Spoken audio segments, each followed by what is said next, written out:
This program is part of the Infinite Potato Alliance. Visit us at infinitepotato.com. I'm Jared Stern. I think people should listen because we're desperate for attention right now. I'm also Jared Stern. This is what I like to call an exercise in benign narcissism. And You're Between Two Sterns.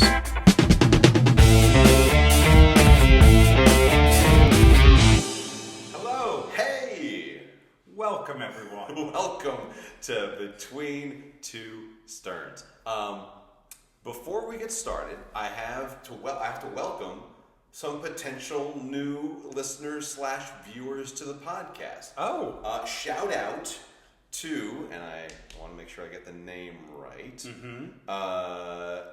Dave and Stacy from the Corman Productions Deep Dive TV podcast. They were nice enough to have me and John Irons on their show to promote 1,700 esoteric syllables about yo mama.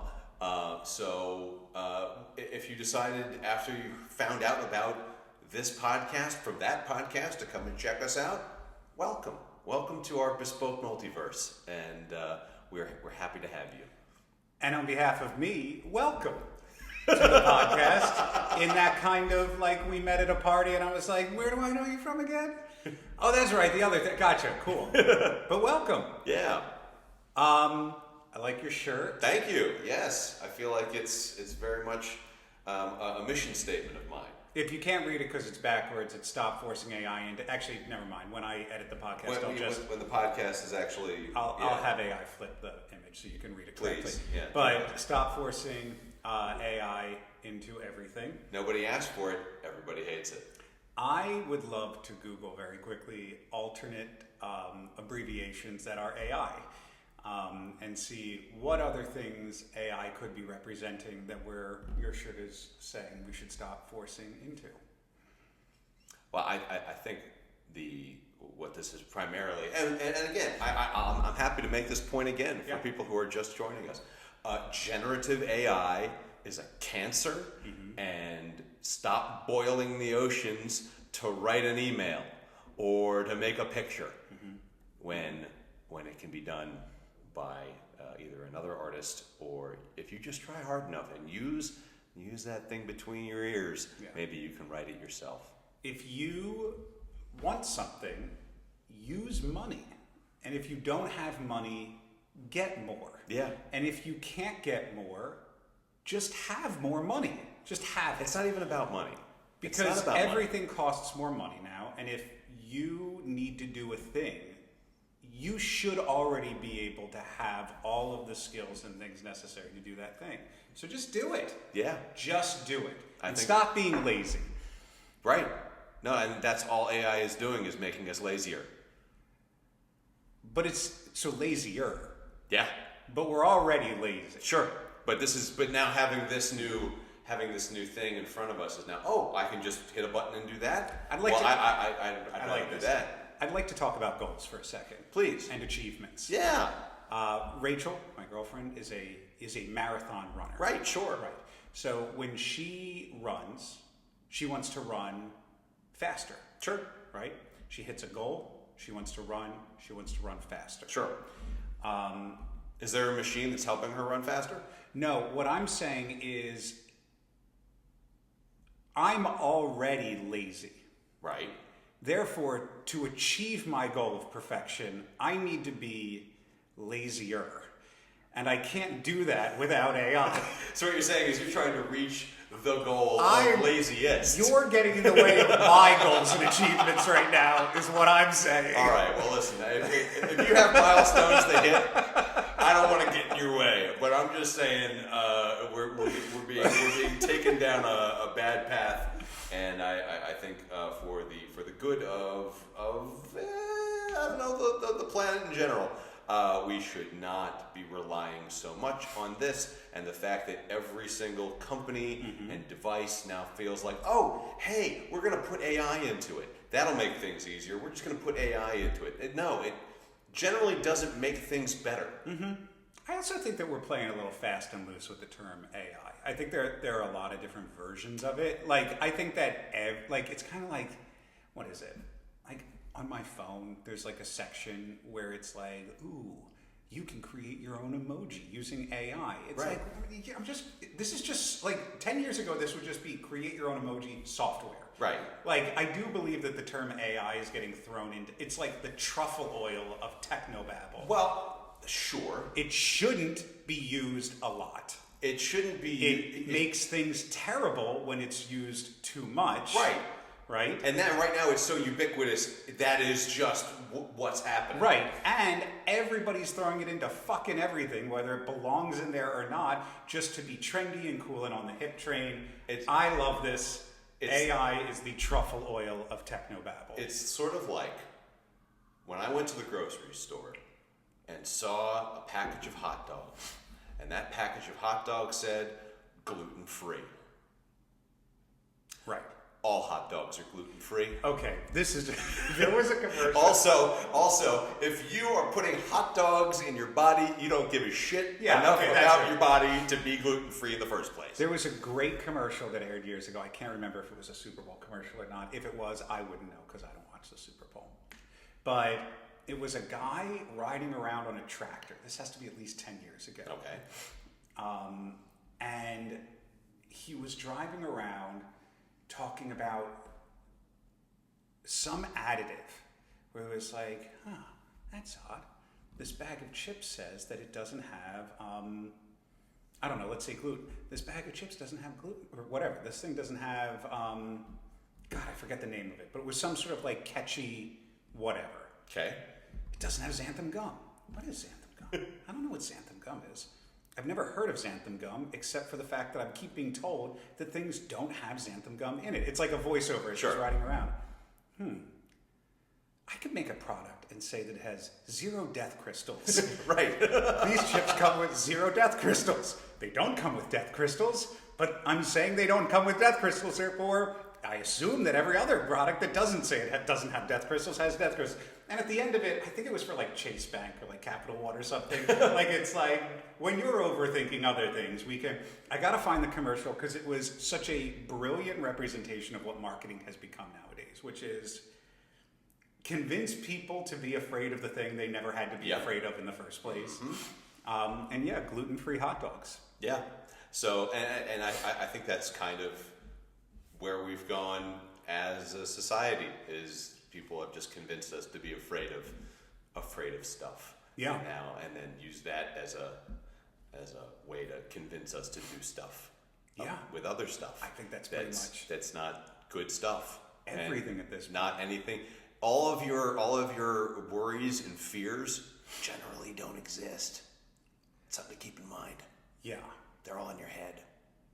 Well, they exist in your head. It's to your point. They're people are creating this fear out of nowhere. There are 2 things that I've found make life less fun, and that is regrets about the past and worries about the future. You cannot change the past, and you cannot know the future.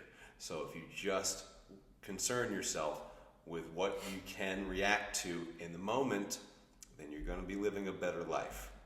I don't own property, but emotionally I feel like I've been a resident at the corner of regrets about the past and worries about the future for quite a long. I know. Listen, buddy, me too. But what I'm realizing is between the 2 of us, nobody puts numbers up on the board like regrets about the past, like this Jared Stern. That's right. Speaking of regrets about the past, and scary food, and general fears, I just got back from a cruise. Oh, hey! That's right. You know, we both have things to talk about. Things to talk about. Why don't we start with your thing? And by the way, I don't know if you've checked out the level of athleisure, the level of leisure that this man is currently exhibiting. Style. This is just style. This is what is this made? Is this like terry cloth? What is this? No, but it's comfortable as fuck. This entire piece, it's a 2-piece. Oh yeah, please stand and let people know. But these aren't pants that he's wearing. It's got shorts as well. Yeah, sure. And let them see that calf. There you go. All right. Hey. This whole piece cost me like $16 at like TJ Maxx. Like it was a combo, and I was like, absolutely, I'm buying this. So the cruise was, first of all, so much fun. Where did you go? We went to Nova Scotia. Oh. It was a 5-day cruise. Okay. So we left on a Tuesday, on the sea Wednesday at Halifax, Nova Scotia. On Thursday, don't hit the table.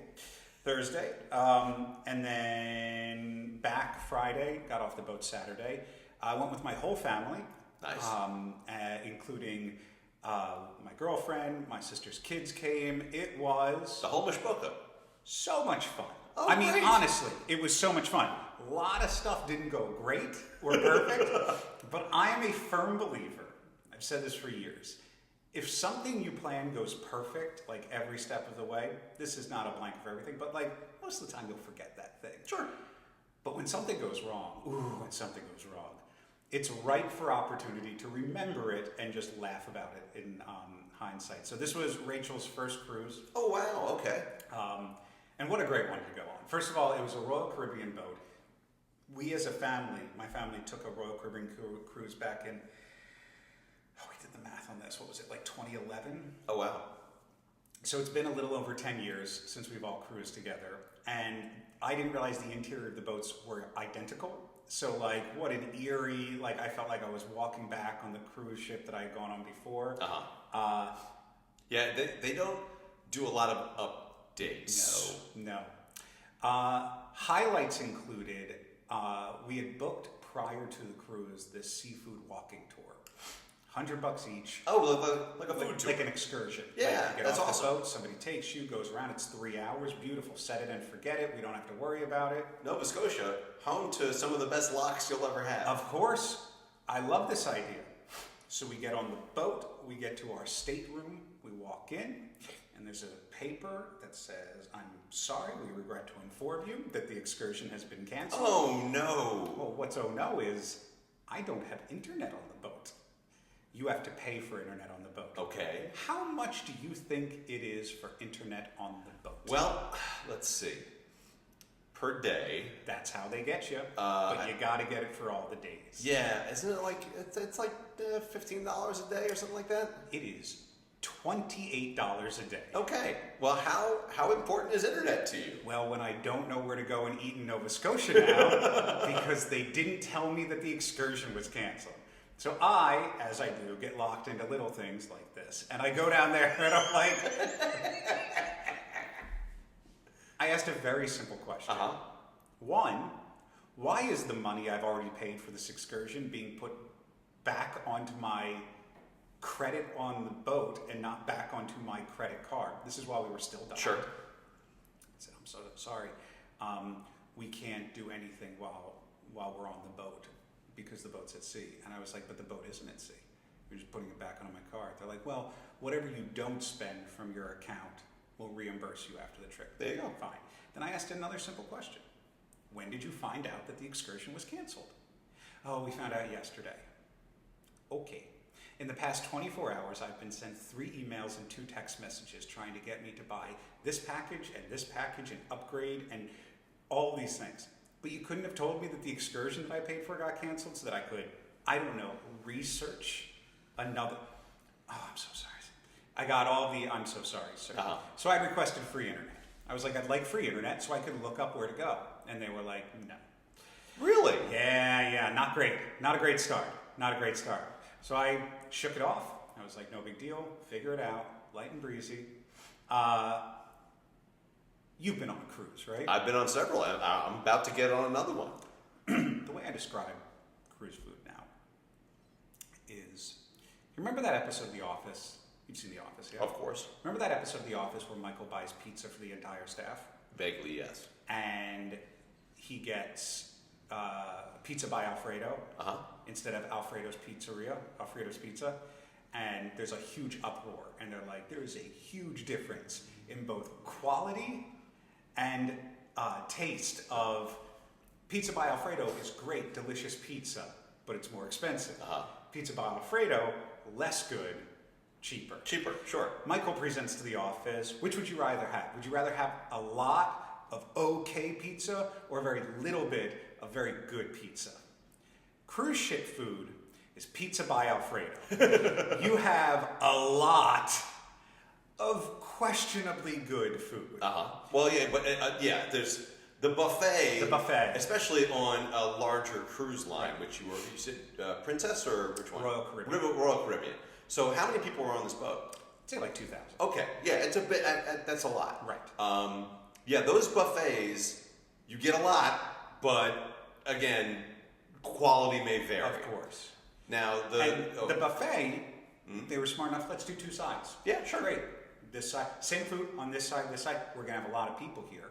We have about 2,000 people on the boat. So about how many seats do you think were in the dining room or we're in the buffet dining room? Well, they can't seat all 2,000. No, they people. can't. But what they can do is invite everyone on roughly at the same time and then tell them to go to the buffet. So there was about 400 chairs for about 2,000 people, and it was just one of those things where it's like the math ain't mathin'. Well, you got to take your food somewhere on the deck. We would have, but it was 40 degrees out. Because we experienced what they said was an unusual cold front. Oh, no. For May on the boat. Which again, when you have 2,000 people, I assume that they have some of these boats where the outside's a little bit enclosed. The solarium is actually enclosed, like a solarium. Not just called a solarium, but is outside. So like a lot of the boat was closed down, a lot of the stuff was canned. Like there were a lot of stuffs that happened. Did they tell you, did they give you a reason why your excursion was canceled? Issues with the authorities, my theory is this. I think that in order to make the tasting food excursion net out with the money, you needed a certain number of people and not signed enough up people for signed it. up for it. And I assume not enough people signed up for it to make the money back that they would have spent on it. Gotcha. But it was like, I'm jumping around a little bit, but like the boat ride was fun. Rachel, who has not been able to sleep for months for a variety of different reasons, slept fine on the boat. Great. On our way back. Because it rocks. Well, we experienced a night storm on the way back. Oh, okay. So the second night we opened the window because it was nice and cool out. Like you were getting a nice breeze, so we slept with the window open. We had a balcony room. Yeah, that's great. Didn't sit out there at all, but because it's 40 degrees out. But we opened it up at night to get a little cool air in there. The second night we did that, and about 1 a.m. I woke up because the boat was rocking at like a 45-degree angle. I've experienced that on a previous boat where everyone, like it happened at night and like everyone was drunk walking. Mm-hmm. Like you get they're like walking diagonal and then walking diagonal. Like it doesn't matter how much alcohol you've had. Right. You were still walking around like a drunk in a movie. You could have had no alcohol like I did, and still, like out of nowhere, you just kind of stumbled because you have no frame of reference for why the boat's dipping. Sure. Correct. But yeah, so I got up and I was like, I should probably close this window or this door so we don't fall out. But again, Rachel out cold the whole time. Oh, like we're just sliding on the bed, Rachel out cold. Halifax was beautiful. Like we got a really nice day there. They have a really beautiful boardwalk. We went up to the Citadel, which I've now learned that most destinations for cruises have like standard things that exist everywhere. Like I would say that most have some sort of old fortress that has been converted into some sort of walking museum-y tour. Yeah. Right? So we went to the Citadel. We had some delicious food. I mean, the food was absolutely the best food we had was in Halifax. Honestly, like the trip overall was really, really good. I think that next time we're going to try and shoot for like a warm weather cruise. But overall, it was a lot of fun spending time with the family.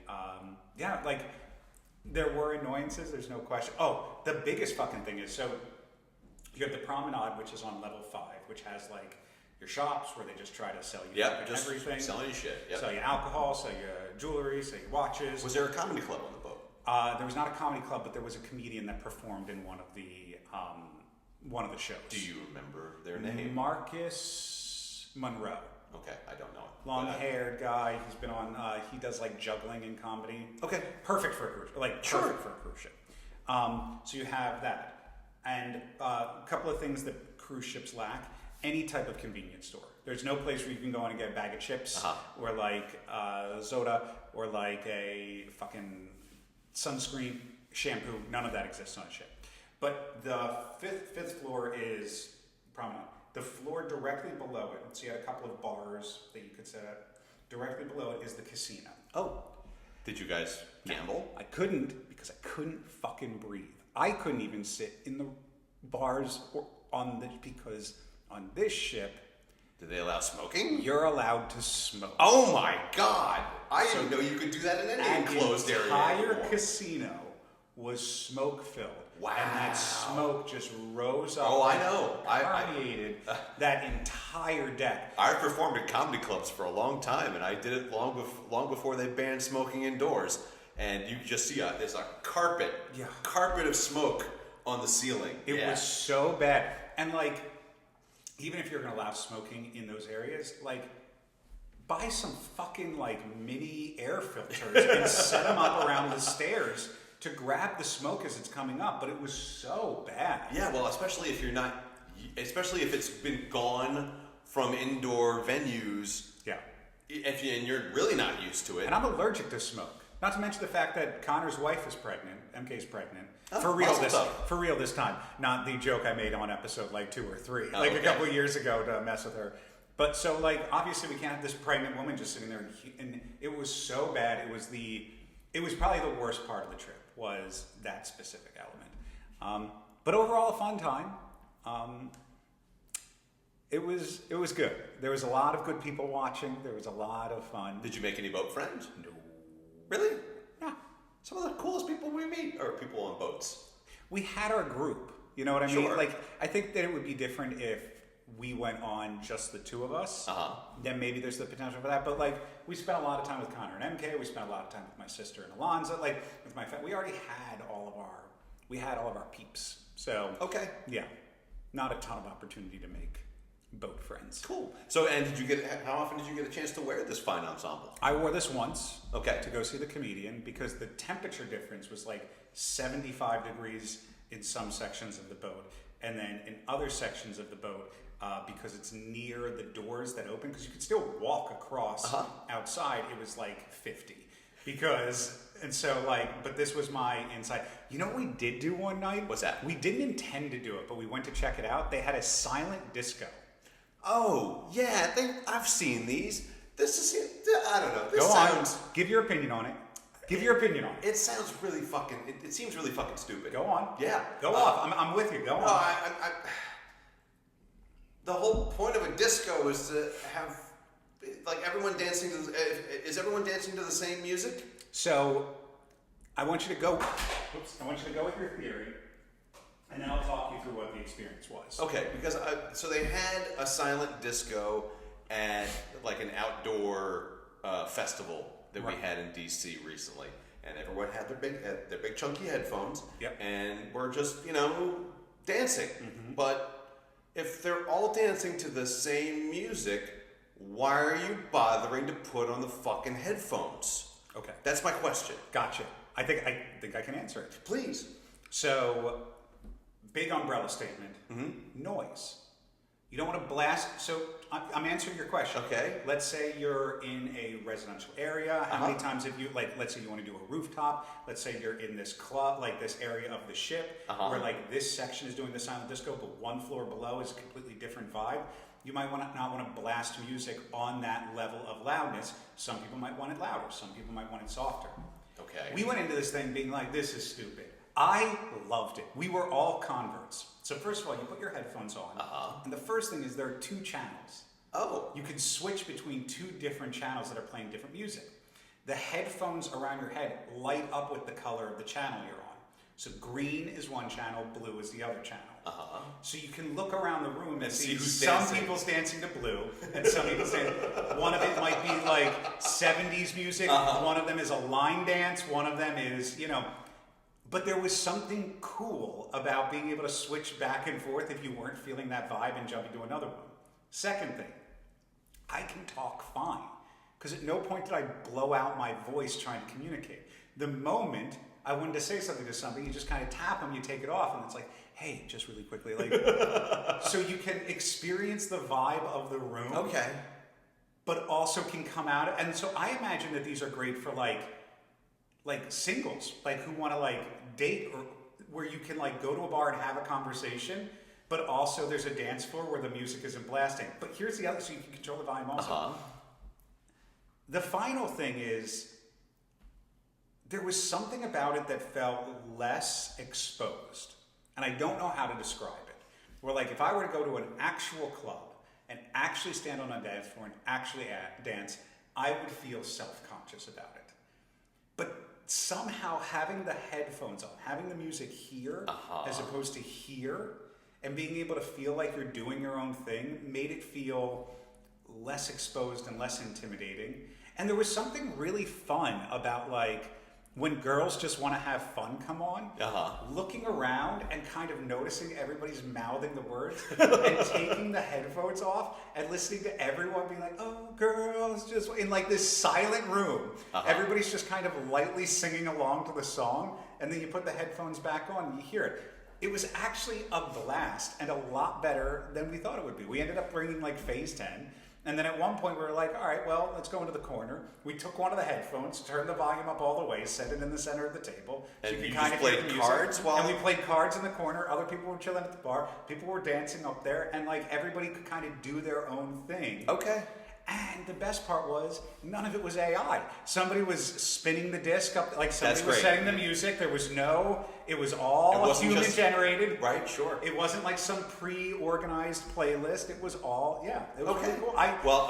Listen, that does sound like a good time and a more accessible time. Yeah, there was something, it almost felt like, I don't know, the best way I could describe it would be like less about me, the person having the headphones, and being like, it's like somebody putting on headphones to like play a video game. Right, Like not everybody in the room wants to hear it, but some people might want to. It's like these people who walk around now with a Bluetooth speaker around their neck, blaring whatever music they happen to want to listen to, That shit drives like their me own personal goddamn soundtrack. Crazy.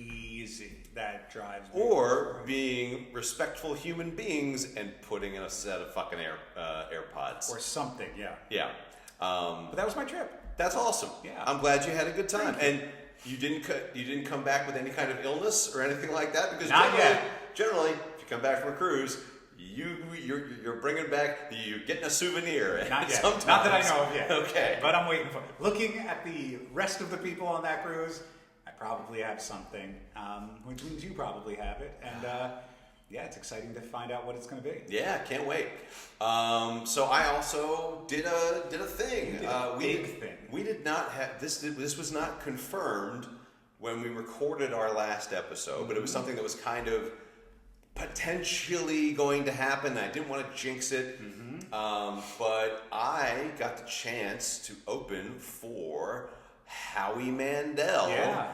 At a sizable theater in Annapolis, Maryland, and it was something that like I had been going back and forth with the booker at this venue, and they've been going back and forth with him and his team about whether or not he even wanted an opener or whether or not it would be me. Yeah. And it finally the show was on a Saturday, and I think he finally made his decision on Wednesday.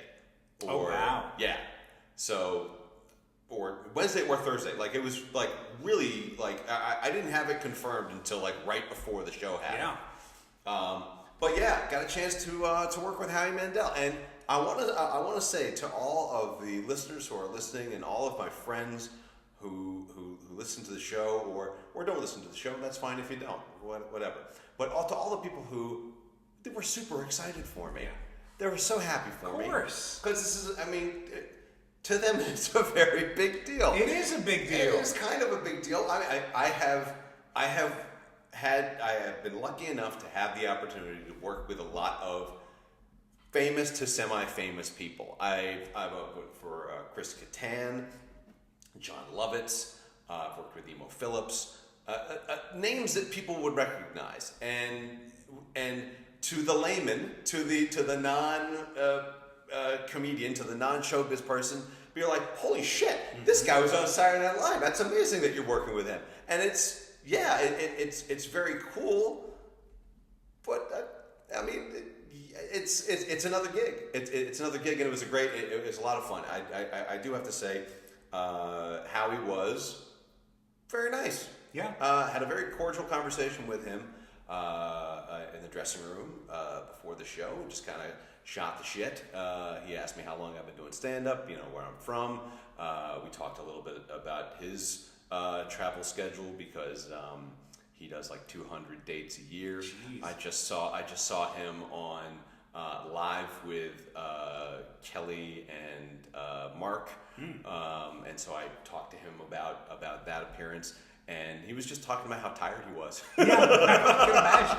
Because the man is about to turn 70. Wow.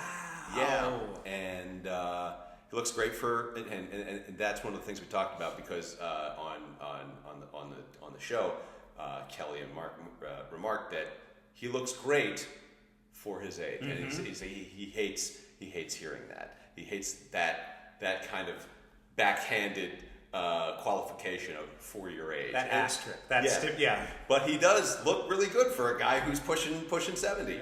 Coming from a guy who's pushing 50 and would love to look like him even now. But he was very nice. And then I just kind of like we had our little conversation, and then he went into his section of the dressing room. I just left him alone. Yeah. Because I didn't want to be that guy, and I already knew based on his previous, everyone knows the mythos that surrounds Howie Mandel. He doesn't like to be touched, so I did not shake his hand or attempt to shake his hand. I was going to ask. I knew better. But because he's got the aura of America's Got Talent. Also found out he's a judge on Canada's Got Talent. He filmed that. Is he Canadian? Yes, he is. He's one of the many gifts that Canada has given us is Howie Mandel, and everyone's like, oh, you're working with Howie Mandel. Maybe you'll end up on America's Got Talent. Are you? No, fucking no. Of course not. He was very nice. His manager was very nice. They were both very complimentary. Howie was he was backstage while I was on stage. It was awesome. I got 25 minutes. How'd the show go? The show went great. It was in a big theater. It's called Annapolis Hall. It's in a part of the Maryland Center for the Performing Arts. It's in a converted high school. So this theater that we're in was essentially a large high school auditorium, and it looked it. And it was about, I want to say, maybe a little more than half full. Place wasn't sold out, but it still was, 500, 600 people. Cool. So it was a great crowd. Very old, very white, and they laughed in all the right places. It was a night. I always enjoyed being the amuse-bouche for a bigger act, because they paid to see him, but I'm the nice, pleasant surprise beforehand, and hopefully I gained some new fans. I wasn't able to plug the podcast on that particular show. It's okay. But I handed out a bunch of cards afterwards. What did Howie think of the haiku book? I didn't get a chance to present it to him. Bring him a free copy? I brought him a copy. I brought a copy with me. There was never a right time to say, I wrote this book, please check it out. That seems unfortunate. Yeah, no. Kind of like an Oscar speech that never got to be told. Yeah. Can you now tell us what your approach was going to be with this haiku book? Hey, I wrote this book and here's a signed copy or whatever. Listen, it's fine. There were many, you make plans and then you decide to pivot because the plans don't make sense in the moment. And I brought a copy of the book with me, just never felt natural to, and also he did not stick around after the show. Like when I asked his manager if it would be okay if I got a picture with him, he's like, okay, let's do that now, because after the show, he's just getting in the car and leaving. Yeah. He did not stick around. Well, obviously he's not sticking around to shake hands with people. Well, obviously, yeah. He doesn't like being around people. Yeah. Here's the other thing about Howie Mandel that you may not know. Very dirty on stage. Really? Yeah. That doesn't surprise me. It is a Bob Saget Yeah. scenario with Howie Mandel. He, much like Bob Saget, got kind of pigeonholed into this very clean-cut image because of Bobby's World and America's Got Talent and he was on St. Elsewhere. And so he's always had a very, very clean kind of image on TV, the image that everyone gets to see. But man, he was dirty as hell. Like I was worried that my set was going to be too dirty in front of him. Like I pulled back on the fucks because I wanted to make sure that I didn't shock and awe. And I'm not a dirty comic, but I like saying the words. And so I made sure to kind of pull back on some of that. Mm-hmm. He did not. He was immediately talking about prostate exams and yeast infections and I'm not sure if the audience knew what they were getting into when don't get me wrong, they had a great time. He's fantastic on stage. He does a lot of audience interaction and does a lot of improv in the moment with that audience interaction. So he was fantastic, but he was really raunchy. So yeah, take that for what you will. Rachel and I have been playing this game where it's like that 3, 2, 1, and you say a word. Mm-hmm. You say a word, and then whatever that word is, you have to find the word that exists in between it. Okay. And then you go 3, 2, 1. You're just both trying to say the same word at the same time. Okay. You've heard this game before? I mean, I think. So it's like 3, 2, 1. I say numbers. You say phone. Okay. And then we're like 3, 2, 1. Cell. Like we try and get to the word that exists between the two of them. We want to both say the same word at the same time. I feel that between your experience with Howie Mandel and my experience with being on the cruise ship, either the words prostate exam or yeast infection could qualify as the word in between our words. Yeah, what was the general age group of the people that were on the boat with you? Like, how much did you bring down the average age? We never made it out of Florida. That's the average age. Yeah.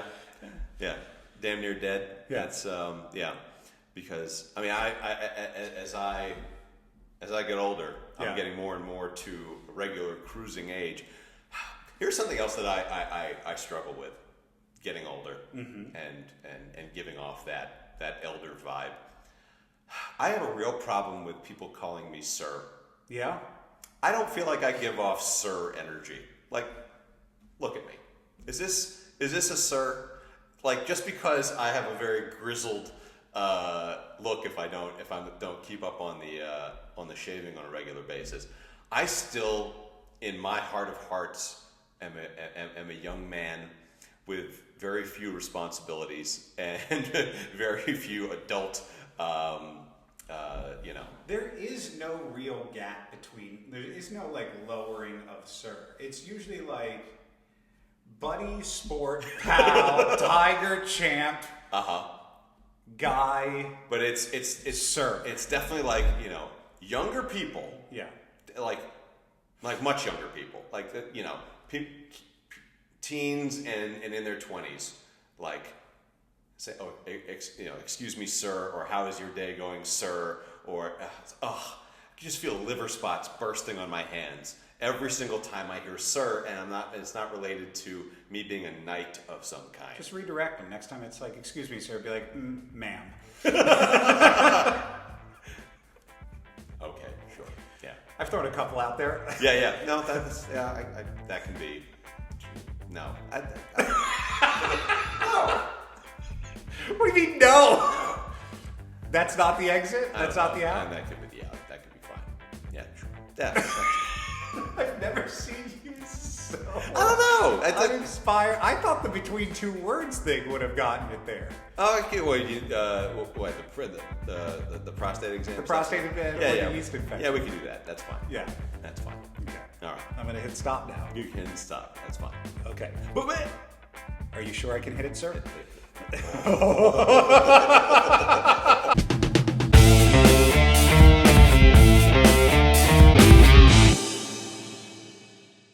Hey, everybody. Thanks for sticking your ears between two sterns. Please leave us a 5-star review, even if it's a sarcastic one. Be sure to follow us on Facebook, Twitter, and Instagram. Have an idea for the show, or are you also Jared Stern? Shoot us an email. You can find links to everything at jaredstern.com.